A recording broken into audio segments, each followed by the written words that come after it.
At long last, Monster Hunter returns to the world of consoles with a brand new installment in the classic series. Designed from the ground up for the current generation of consoles, Monster Hunter World promises major changes to the formula alongside greatly enhanced technology. From its cinematic introduction to the great battles you'll wage across its vast world, this iteration of Monster Hunter successfully fuses the new and old to create something truly special. But does its underlying technology truly support the weight of these new ambitions? Let's find out.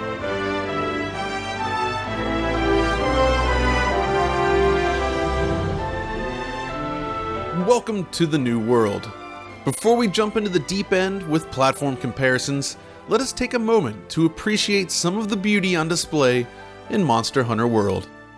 At its core, this new game makes use of Capcom's internal MT framework engine, which has a history of supporting large environments and richly detailed creatures in games such as Lost Planet 2 and Dragon's Dogma. Compared to the previous installments in the Monster Hunter series, World is no longer split up into smaller zones. This enables seamless exploration of the world alongside more active hunts. No longer can monsters run between these loading points, the thrill of the chase is now wide open.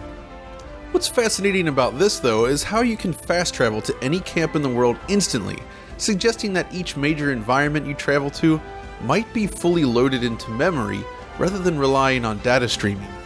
Now, this massive new world is filled with details previously impossible on less powerful machines such as the 3DS. Texture work is now sharp and clean most of the time, with generous layers of stone, sand, mud, and wood slattered across its world. The extra memory available on these modern consoles enables a level of fine detail that simply exceeds what was previously possible. It may not be cutting edge on its own, mind you, but it looks great and is a significant upgrade. Continue your exploration then and you'll soon uncover gorgeous rivers slicing across chunks of land. The water ripples gently downstream while shadows realistically cast above and below its surface. Yes, richly detailed shadow maps are featured across the entire game. The one nitpick though with the water involves reflections. There's a lack of realistic high quality reflections here, and instead we have basic approximations at best. Despite this though, the rendering of the water surface itself is very attractive and does add to the environment. It's also worth mentioning that when you climb out of the water, you leave wet footprints behind as you walk around, and your clothes appear wet with a nice specular shimmer. Now, over the course of the game, players will explore a variety of unique locations, each with their own biomes. The first area, for instance, is rich and detailed foliage that blows gently in the wind and spills out across your path. Some of it is interactive, others have no collision, but the overall look is quite good. The next area then is rich in stone and mud that stretches far off into the distance, lending the environment an excellent sense of scale. This is of course tied together in Astera, the base camp for all hunters. Recalling the design of Monster Hunter Tri, Astera takes things further with towering structures, twisting staircases, and clutter packed into every corner of the world. And this is just a taste of what you can expect. There's a lot more to come. Characters and monsters alike play a significant role in the presentation as well. Human characters are detailed, expressive, and well shaded. These finely crafted meshes lend new life to the presentation that is much appreciated. And of course the Palicos return this time as well with a gorgeous new fur shader. The one complaint I might level with the character models lies in the lip sync. So, tell me, what's your theory? There aren't that many cutscenes in the game, mind you, but when you do see a full screen image of a character speaking, well, it doesn't look quite right. Now, the real stars of the show here, however, are the monsters themselves. In covering every permutation of the game, of course, I haven't made as much progress as I'd like, but even thus far, the monsters I've faced in battle are truly a sight to behold.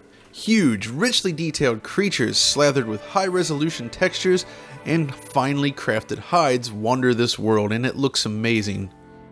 This is elevated to the next level with excellent animation work, at least overall. While the animation may not blend as well as you might like, the overall look of the game in motion is truly top-notch.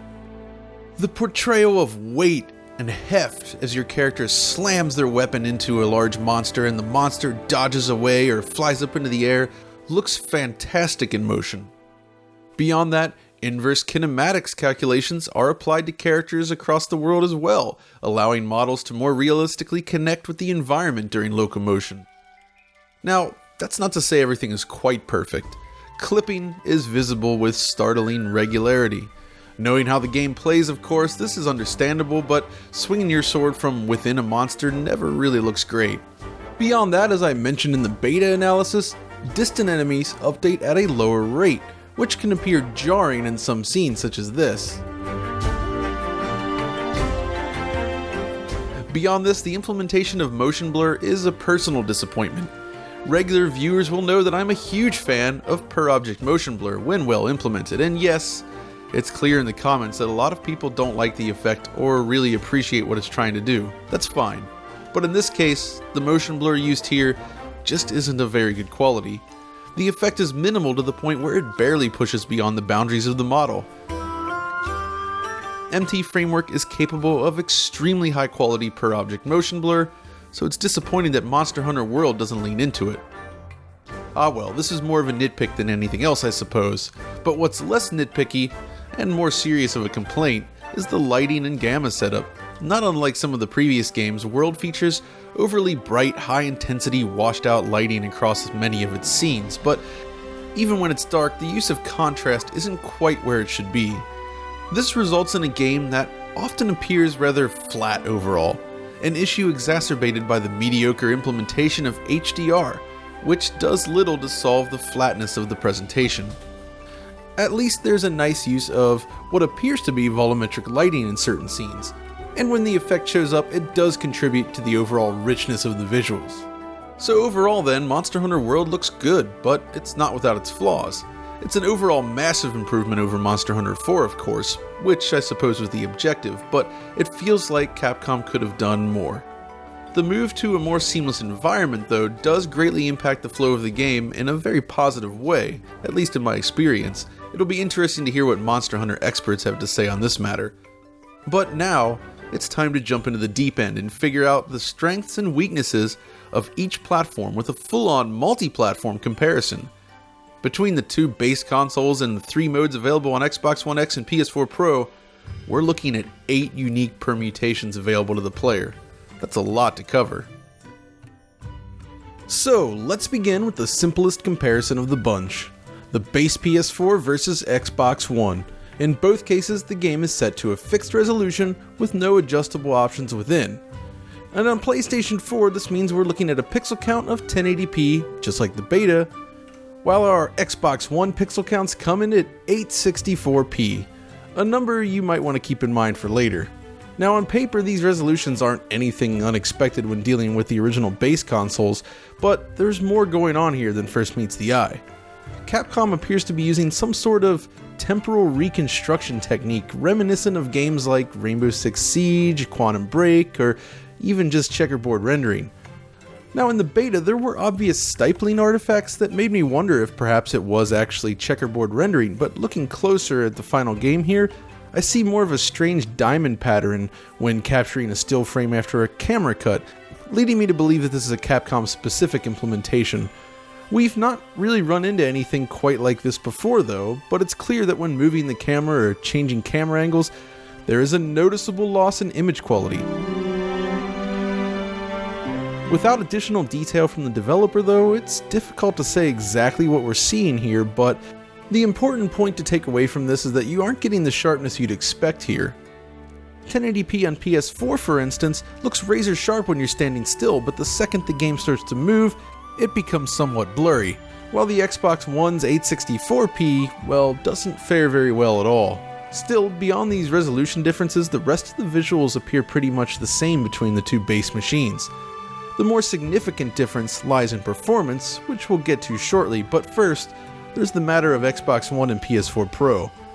Now, in enhancing these games for the new consoles, Capcom has opted to offer players 3 options to mess with: a mode which favors resolution, one which favors performance, and another one which favors graphics. So let's start with prioritized resolution, which is perhaps the most interesting option in terms of pixel count.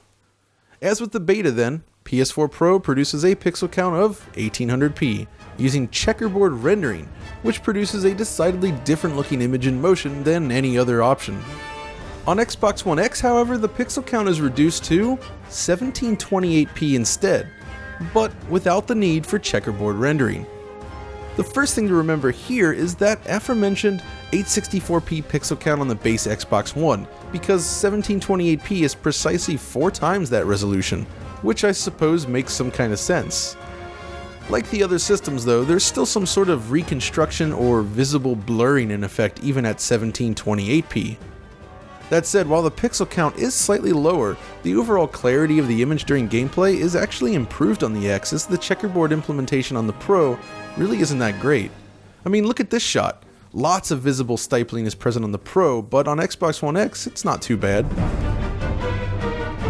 And of course, sequences with lots of depth of field take a noticeable hit on the Pro. And by the way, I should also mention that depth of field resolution is tied directly to rendering resolution.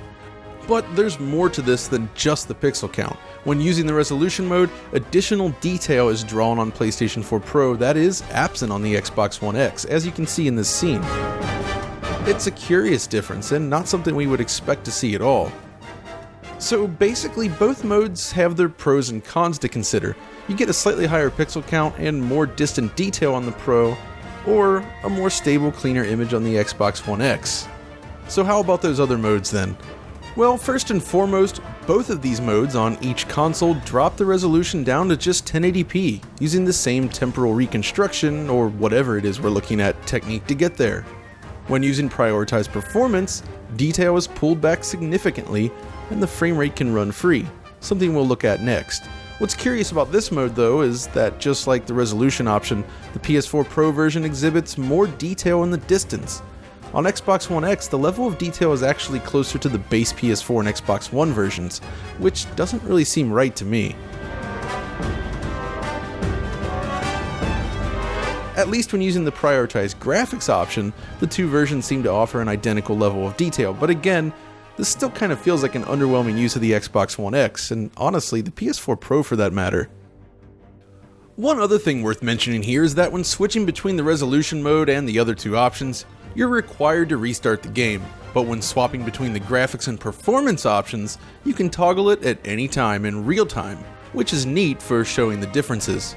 Okay, so we've covered the graphical differences, right? And we've looked at the game's presentation. But what about performance? This is the big question. Well, the first order of business here to discuss is something which applies to all versions of the game. Like the beta, there is no option to cap the frame rate at 30 frames per second. Now, I understand that some people prefer unlocked frame rates, and that's perfectly fine. It should be an option for you. But I believe a lot of other players, such as myself, would appreciate the option to lock it down at 30 FPS in order to reach a stable level of performance.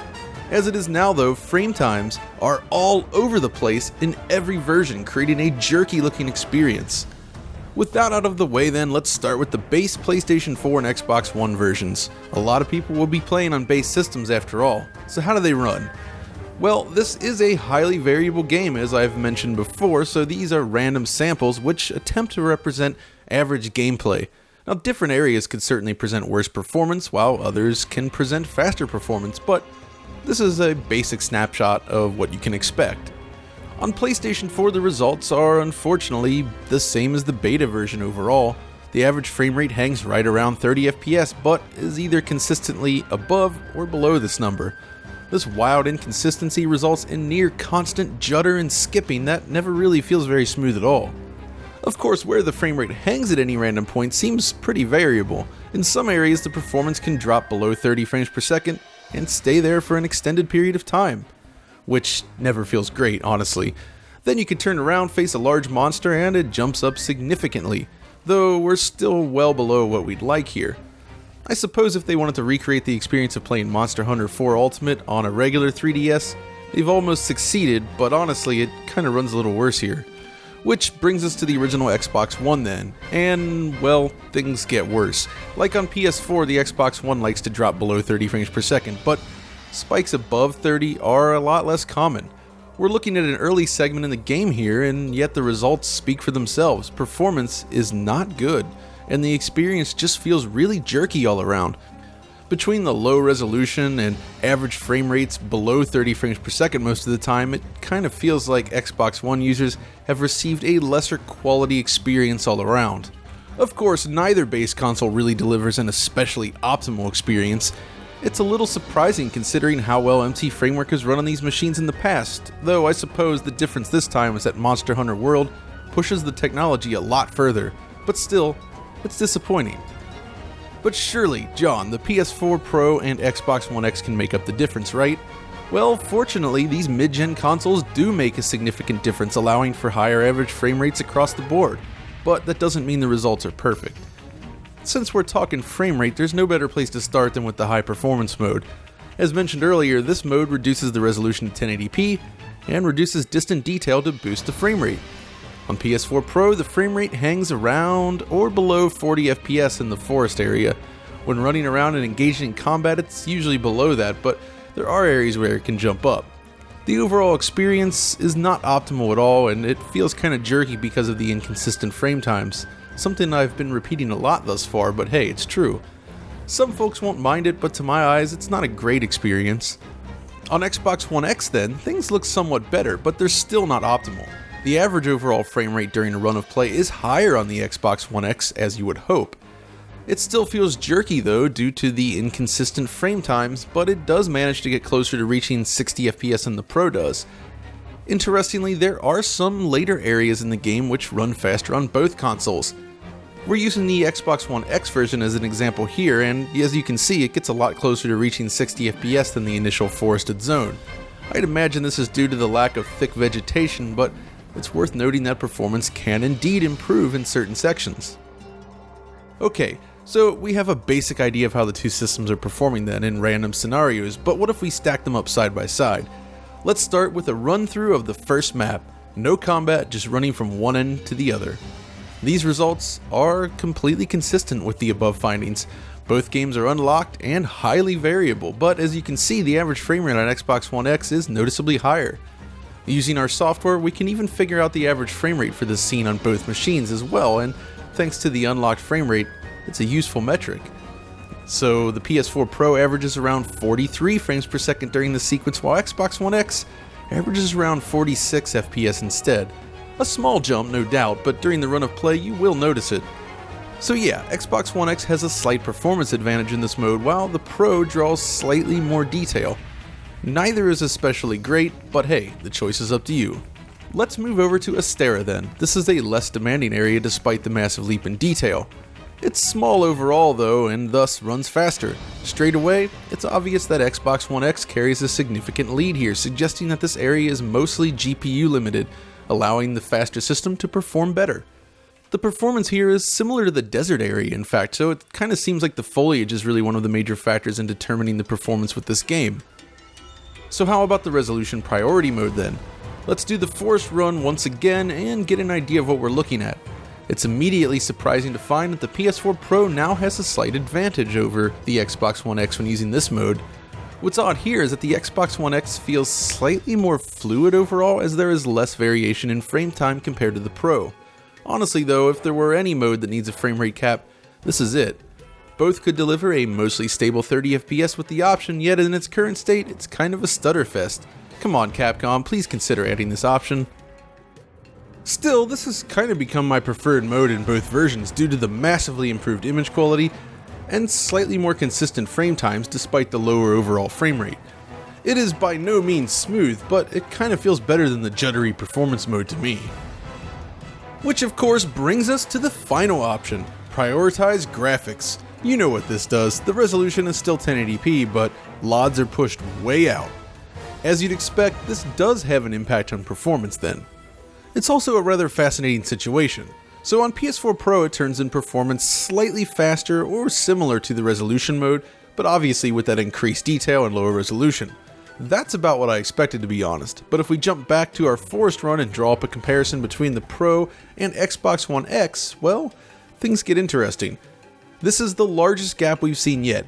Xbox One X commands a significant lead over the Pro in this particular graphics mode.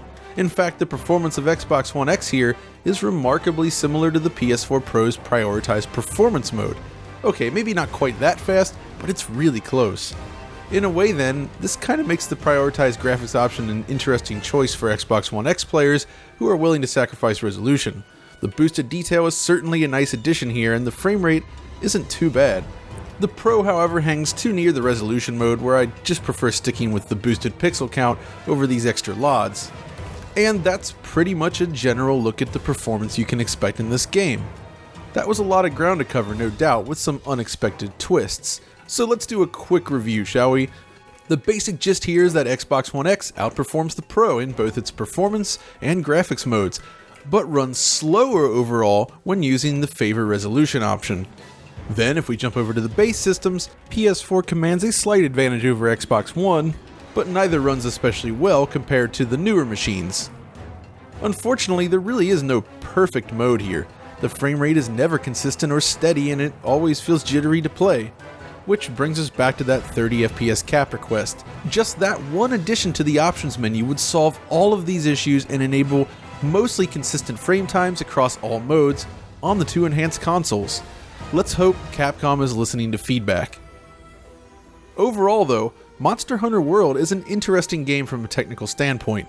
We've discussed the brand new presentation, the various modes available, and how it all runs throughout the video, and the conclusion here is that World does indeed represent a significant leap for the series, but it feels rough around the edges right now. Of course, given its popularity, we can only hope that Capcom will continue to refine the game over time, but even with its flaws, it's still a remarkably rewarding experience and one well worth checking out. So that's about it then. Hopefully I've covered most of the questions you could have had. This was a rather difficult game to cover in the end due to the 8 available permutations and getting the game late, but hopefully what I have here makes a lot of sense and you have a better picture of how it looks and runs. But that's all for now though. If you enjoyed this video, be sure to like, subscribe, and follow us over on Twitter. And until next time, this is John signing off.